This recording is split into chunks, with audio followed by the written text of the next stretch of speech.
చందమామ కథలు. అర్థనా బాకీ. ఒక ఊళ్ళో రామయ్య అనే బేదవాడు ఉండేవాడు. ఎలాగైనా డబ్బు సంపాదించి తాను కూడా ఒక వ్యవసాయదారై మిగిలిన రైతుల్లాగే సంతకు సామాన్లు తోలుకుపోవాలని రామయ్య ఉబలాటం. కానీ అతను ఎంత ఒళ్ళు విరుచుకున్నా తన భుక్తికే సరిపోకుండా ఉంటూ వచ్చింది. చివరకు రామయ్య ఏదో విధంగా సంతకు సరుకు తీసుకుపోయి అమ్మాలని నిశ్చయించుకున్నాడు. అతని వద్ద మూటెడు ఉన్ని మాత్రం ఉన్నది. ఆ కొద్దిపాటి ఉన్నిని ఊళ్ళో ఎవరికి అమ్మినా అమ్మవచ్చు. దానికి ఎంతో డబ్బు రాదు. అలాంటప్పుడు దాన్ని సంతకు తీసుకుపోతే అందరూ నవ్వుతారు. అందుకని రామయ్య ఒకరోజు అడవికి పోయి ఒక గోతంలో పాచి మొక్కలు వేసుకుని ఇంటికి తిరిగి వచ్చాడు. ఆ పాచి మొక్కల పైన తన వద్ద ఉన్న ఉన్ని కప్పి గోతం మూటగట్టి సంతకు బయలుదేరాడు. ఇలాంటి వాడే సోమయ్య అనేవాడొకడు కూడా సంతకు ఒక గోతంతో వచ్చాడు. అతనిది ఇంకొక గ్రామం. అతని గోతంలో 3 వంతులు సరుగుడు కాయలు, వాటిపైన పోకకాయలు ఉన్నాయి. సంతలోకి అడుగు పెట్టడానికి రామయ్యకు గుండె చాలలేదు. అందుచేత రామయ్య సంతకు దూరంగా ఒక చెట్టు కింద తన మూటతో సహా కూర్చున్నాడు. సోమయ్య కూడా అక్కడికే చేరుకున్నాడు. ఇద్దరూ ఒకరినొకరు పలకరించుకున్నారు. నువ్వేం తెచ్చావంటే నువ్వేం తెచ్చావని అడుక్కున్నారు. రామయ్య తన గోతంలో నుంచి ఉన్ని తీసి చూపించి భేషైన సరుకు అన్నాడు. సోమయ్య తన మూట నుంచి పోకకాయలు తీసి చూడు నిమ్మకాయలంత పోకలు అన్నాడు. సంత చాలా హడావుడిగా ఉన్నది. మన బేరం ఎవరూ లక్ష్య పెట్టరు. మన సరుకులు మారకం వేసుకుంటే ఎలా ఉంటుంది అన్నాడు సోమయ్య. ఉన్నికి పోకల మారకమా అన్నాడు రామయ్య లోపల ఆశపడుతూనే. పోకలైతేనేం, బంగారం వంటి సరుకు, అంతగా అయితే ఒక అర్థనారొక్కం ఇస్తాలే అన్నాడు సోమయ్య. రామయ్య అందుకు ఒప్పుకున్నాడు. ఇద్దరూ మూటలు మార్చుకున్నారు. వెళ్ళి వస్తా అంటూ సోమయ్య అక్కడి నుండి బయలుదేరాడు. నా అర్థనా ఇచ్చి వెళ్ళు అన్నాడు రామయ్య. బాకీ రాసుకో, తర్వాత చెల్లు వేస్తా. నేనెక్కడికి పోన్లే, మాది ఫలాని గ్రామం, నా వెంట డబ్బు తీసుకురాలేదు అన్నాడు సోమయ్య. చేసేది లేక రామయ్య సోమయ్య చేత అర్థనా బాకీ గురించి ప్రమాణం చేయించుకున్నాడు. ఎవరిళ్లకు వాళ్ళు వెళ్ళిపోయారు. తాను మోసపోయినట్టు ఇద్దరికీ తెలిసిపోయింది. కనీసం అర్థనా బాకీ అయినా వసూలు చేసుకుందామని రామయ్య సోమయ్య ఉండే గ్రామానికి వెళ్ళాడు. సోమయ్య ఊరి షావుకారు దగ్గర కమతం చేస్తాడు. అతను రామయ్యను చూస్తూనే మొత్తానికి నన్ను ముంచావే అన్నాడు కోపంగా. నువ్వు నన్ను ముంచలేదా ఏమిటి అన్నాడు రామయ్య. దానికి దీనికి చెల్లు అన్నాడు సోమయ్య. అదంతా వల్ల కాదు, నాకు అర్థనా బాకీ ఉన్నావు, ప్రమాణం కూడా చేశావు, అది చెల్లు వెయ్యి అన్నాడు రామయ్య. నా దగ్గర చిల్లిగవ్వ కూడా లేదు, కానీ మనమిద్దరము లాభం పొందే ఉపాయం ఒకటి చెబుతా విను. మా షావుకారు ఇంటి వెనక ఒక లోతైన గొయ్యి ఉన్నది. ఒకసారి షావుకారు ఆ గోతిలో నిచ్చెన వేసి దిగుతుంటే చూశాను. అందులో ఏదో దాచిపెట్టి ఉంటాడు. ఇవాళ రాత్రి మనిద్దరం కలిసి ఆ గోతిలో ఏమున్నది తీసుకుని పంచుకుందాం, సహాయపడతావా అన్నాడు సోమయ్య. రామయ్య కొంచెం ఆలోచించి సరే అన్నాడు. అందులో ఏదన్నా నిధి దొరికితే ఇంత పొలం కొనుక్కుందామని అతనికి ఆశ కలిగింది. ఆ రాత్రి సోమయ్య ఒక గోతము తాటిమోకు తెచ్చాడు.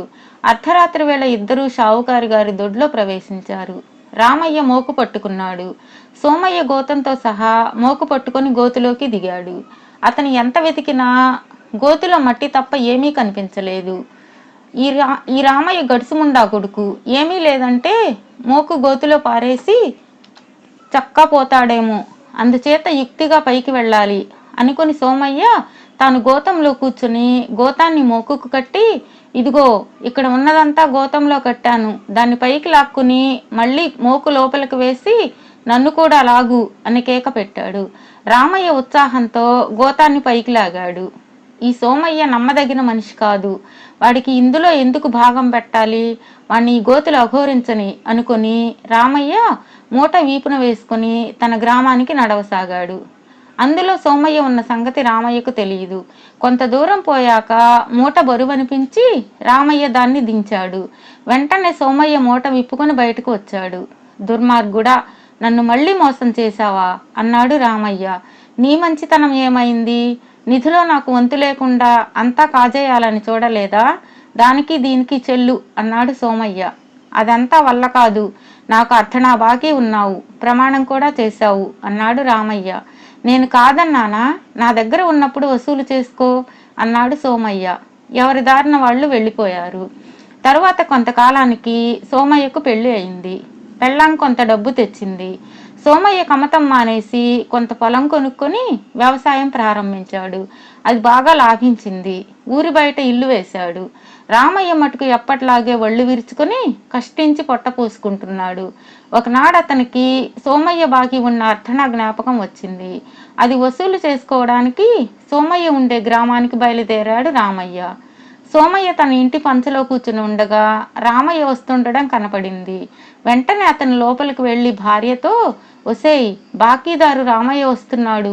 నేను చచ్చిపోయినట్టు పడుకుంటాను. నువ్వు నా మీద పడి ఏడుస్తూ ఉండు. సాయంకాలం దాకా ఏడ్చావంటే ఈ రామయ్య పీడ శాశ్వతంగా వదిలిపోతుంది అన్నాడు. సోమయ్య భార్య అలాగే చేసింది. రామయ్య వచ్చి అంతా చూశాడు. ఇంకా సోమయ్య, నీ బాకీ ఏం చెల్లిస్తాడు నాయనా?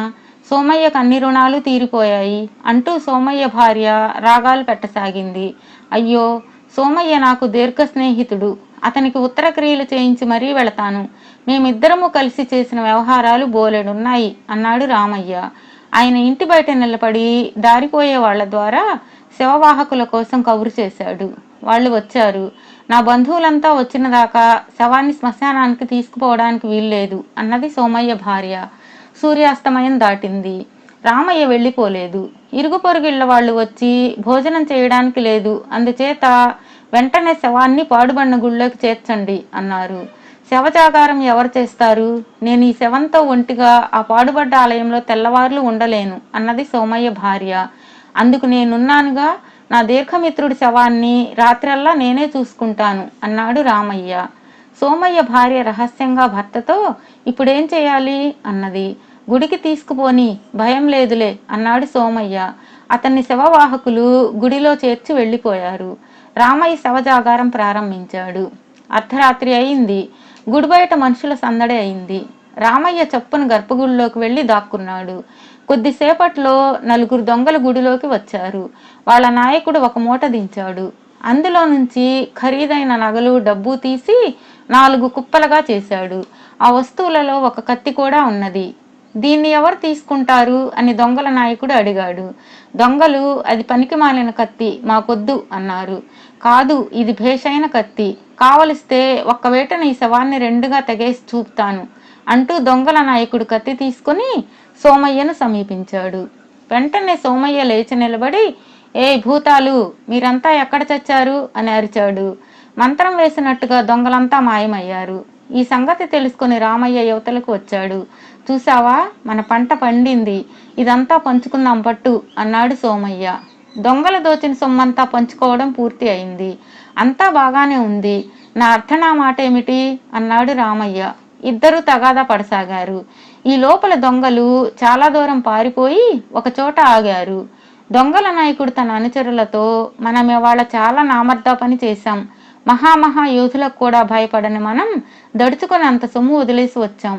మనలో గుండె ధైర్యం కలవాడు ఎవడైనా వెళ్ళి ఆ గుడిలో ఏం జరుగుతున్నది చూసి వస్తే బాగుంటుంది అన్నాడు. మిగిలిన 3 దొంగలు వెళ్ళడానికి నిరాకరించారు. దొంగల నాయకుడికి తప్పింది కాదు. అతను గుండెలు అరచేత పట్టుకొని పాడుబడిన గుడిని సమీపించి బయట నుంచి ఆలకించసాగాడు. లోపల రామయ్య, సోమయ్యలిద్దరూ గుడి మారుమోగేలా అరుస్తున్నారు. నా అర్థన ఏమైనట్టు అంటున్నాడు రామయ్య. నీ అర్థన నీకు ముట్టింది పో అంటున్నాడు సోమయ్య. ఈ మాటలు వినగానే దొంగల నాయకుడికి ముచ్చమటలు పోశాయి. అతను మిగిలిన దొంగల దగ్గరకు వెళ్ళి, ఓయమ్మో, ఆ గుడిలో ఎన్ని భూతాలున్నాయో మనం ఊహించలేం. మనం దోచిన సొమ్మంతా పంచితే ఒక్కొక్క భూతానికి అర్ధన వచ్చింది. అది కూడా అన్ని భూతాలకు సరిగా అందలేదు. ఇవాళ మనం లేచిన వేళ మంచిది, పోదాం పదండి, బతికుంటే బలిసాకు తినవచ్చు అన్నాడు. దొంగలందరూ వెళ్ళిపోయారు. చివరకు రామయ్య, సోమయ్య రాజీ పడ్డారు. తన అర్ధనా కింద రామయ్య దొంగల కత్తి తీసుకున్నాడు. తర్వాత రామయ్య తన వంతు ధనంతో ఇంటికి తిరిగి వచ్చి పొలం కొనుక్కొని పెళ్ళాడి రైతు జీవితం గడపసాగాడు. సంతకు సరుకులు తోలుకుపోవాలన్న అతని కోరిక నెరవేరింది.